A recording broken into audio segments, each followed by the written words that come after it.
Hello everybody and welcome to another episode of Landscape Photography Processing. My name is Ian Cox. In this episode I want to talk about white fringing. So we're going to talk about why it appears and how we can fix that. So what do I mean by white fringing? So let me show you on this this image. Is a wooden cross they put up every Easter near to where I live on top of the hills. So I'm just going to zoom in around the cross. So I'm going to zoom right in. And you'll see around here we've got this horrible sort of white or lighter colour fringing around this cross, and it's pretty much all over.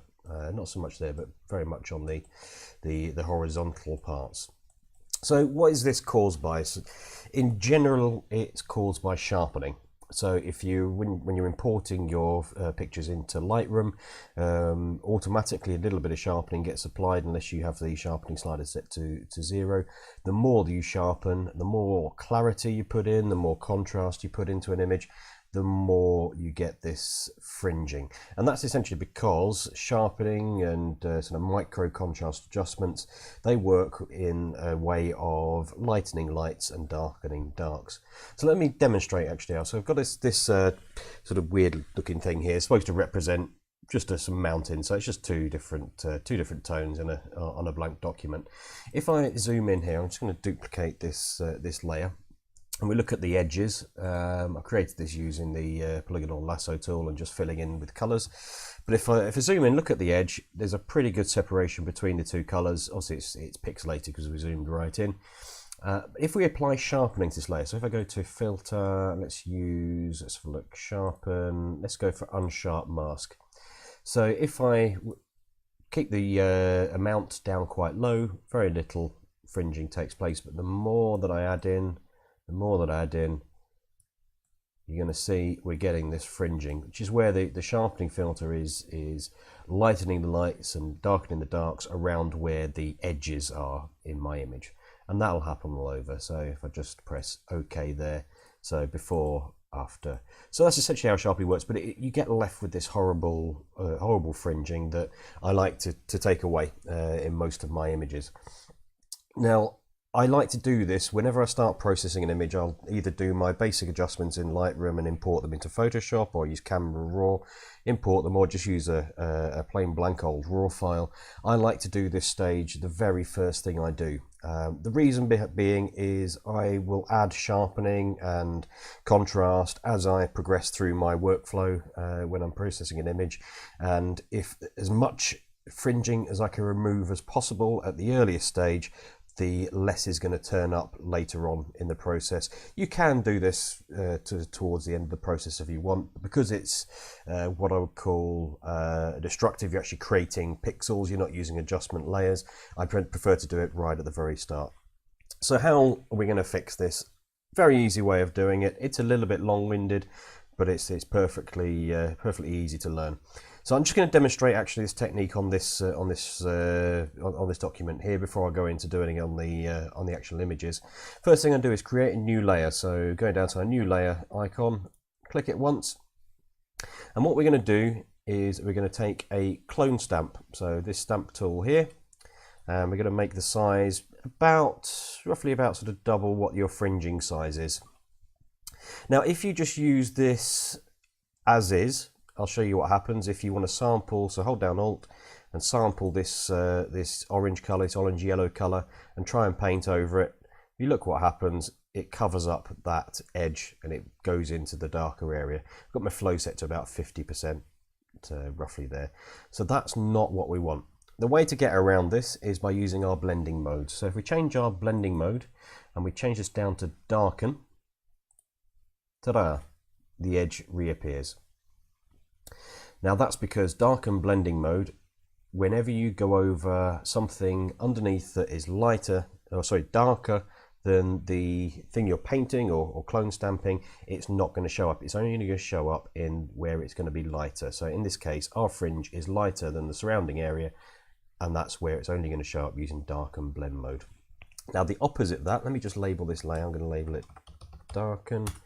The opposite of that, if you want to get rid of this darker fringing, again, I'm going to create a new layer, and this time we're going to put the blend mode to lighten. And lighten essentially does the opposite. So if you're selecting a darker colour and you're painting it on an even darker colour, it's only going to show up there, but it's not going to show up in the lighter parts. So I'm just going to label this lighten. And again, I'm going to do the same thing. So let's sample from a darker area, paint over where this darker fringe is, and there we go. It disappears. So this is what it would look like in normal blending mode. Look, all that's clone stamping bleeding over into the lighter areas. We don't want that. Put it back in lighter mode and we get our edge back. So that's the way to erase that fringing very, very easily. If you want to do it across a whole document, it's going to be sort of fairly long-winded, but the results are going to be pretty much spot on. So let's put this into practice. I'm going to go back to my image of the cross. Again, it looks pretty pixelated. We zoomed right in. So there's not much in terms of a kind of darker fringe here. There's a little bit going on, but the main one I want to get rid of is this lighter fringe. So doing what we did before, create a new layer, change my blend mode to darken. Again, I'm going to just label that darken so I know what I'm working on. And let's do this bottom rung here. So clone stamping from, you want to go pretty much right next. So you basically want to sample the color right next to where you're clone stamping and literally just start painting in. I mean, if you want to turn your flow up to 100%, you can, and just start painting. And there we go. And you can also see this fringing all around these guide ropes that hold the thing up. We can just go over these as well. Just like that. Now, if you wanted to do around this edge as well, we've got a little bit of a fringe going on here, so we can go in here, start painting that fringe off there, and we just generally just go around the image and just paint out that fringe. Easy as that. So again, okay, let's do the lighten example as well. So let's create a new layer, change the blend mode to lighten. Let's label that lighten. And if you want to go right in, if you want to get rid of this this darker fringe, I'm going to make my my clone stamp brush a little bit smaller. Select it in there and just painting over. Select our darken layer and darken down that fringe there. So now we've got a much nicer edge, even though it's still slightly pixelated. Now, if you want to get really technical, you can go into your light and you see where we've painted out this lighter fringe. We've also got a darker edge to the fringe that's still showing up. It's probably, because it's going to zoom right back out, you're not really going to notice that much, but me being me, because it's there, I want to fix it. So I'm going to make my brush really small. I'm going to select my lighten there this time, because I only want to lighten this darker area, and just gradually and very precisely just start painting that out like so. So let's just group those together. Oh, made a selection, didn't want to do that. Control D to deselect. So I'm just going to control click, press Control G and label this fringing. So let's look at a before and after. So before, after, before, after. Again, spend a little bit more time on your own images tidying this up, and just go through wherever you've got your fringing, and you can just get rid of it. Simple as that. So let's look at another example. This is looking through the window of an old ruined abbey in Leeds, Kirkstall Abbey, just down the road from where I live. Now again, I've done an HDR here. It's black and white, because I've added a fair bit of sharpening in Lightroom. Still getting this fringing going on. So zooming right in again, this horrible white fringe. So very quickly, new layer, blend mode, darken, label it darken, and take my clone stamp tool. I'm going to make it a little bit bigger now. One thing to remember in this sample box, make sure it's set to current and below, because we're working on a blank layer. If nothing's happening, you see clone stamping and nothing's happening, it's one of two things. Either you've got a selection active, or check your box, it might be set to current layer. So you want to set this to current and below, otherwise if we set it to current layer, there's nothing on the current layer, so it's not actually sampling anything. So this needs to be set to current and below to work. So just one thing to remember. So again, just paint out this fringing, just like so. Now if you get any sort of complicated bits, so for example, I remember in this image, I had some windows here where it was quite difficult, even with a very small clone stamp, to sort of get in and get the fringing all in here, because the cloning will sort of naturally, it'll pick up that bit there, for example. So in order to sort of prevent that from happening, you can always clone from a kind of a similar area outside of the small bit. So if I clone from maybe over here somewhere, and as long as the tones are fairly similar, it should match out quite nicely. And if it's just small, you can actually just clone stamp the entire gap in the window, and it should look fairly natural. So that's how to sort of get in these very tight spaces like this.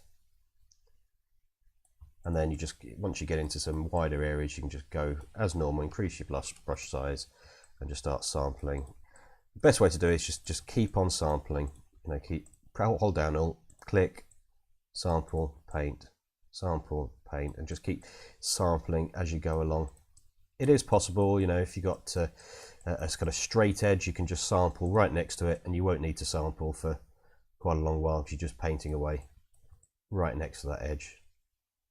But if you're getting areas where there's a lot of sort of bends and patterns and things like that, it's best to just sample, paint, sample, paint, sample, paint. Like I said, it can be a little bit long-winded, but you're getting rid of all of that fringing, and it's gone for good until you start adding in more sharpening. So again, I've got another example here. This is an old mill near Hebden Bridge in Yorkshire. Took a photo of it during the night time with the windows lit up. Very nice, nice thing. Bit of a scary walk through the woods in the pitch black. But anyway, so going in here, we've got this horrible fringing round the chimney. So what we can do, I'm probably going to do the double method here with darken and lighten. So let's go to blend mode, darken. And we'll create another layer for lighten. Oh, can't spell lighten. There we go. Let's do the darker first. So let's just go around this area here. So I'm just going to make the brush a little bit smaller, and we can just paint out that fringe. Switch to the lighten layer, make our brush even smaller, sampling from just outside, and just get rid of where that darker fringe was happening, just like that. And then just switch between the two. So we've got darken, and you know, use your square bracket keys on your keyboard to keep changing your brush size, and just go through it like that. And like I said, if you do this at the very, very start of your processing, it will pay dividends as you go along, because as soon as you start adding sharpening, you're going to start adding more fringing. But if there's fringing there already, the fringing is just going to get even worse. So take care of this as early on as you can. And that's it for this episode. I hope you found that useful. And I will be back with another episode, hopefully very soon. Please don't forget to like and subscribe, and I do welcome any comments or any suggestions for the future. Cheers, bye bye.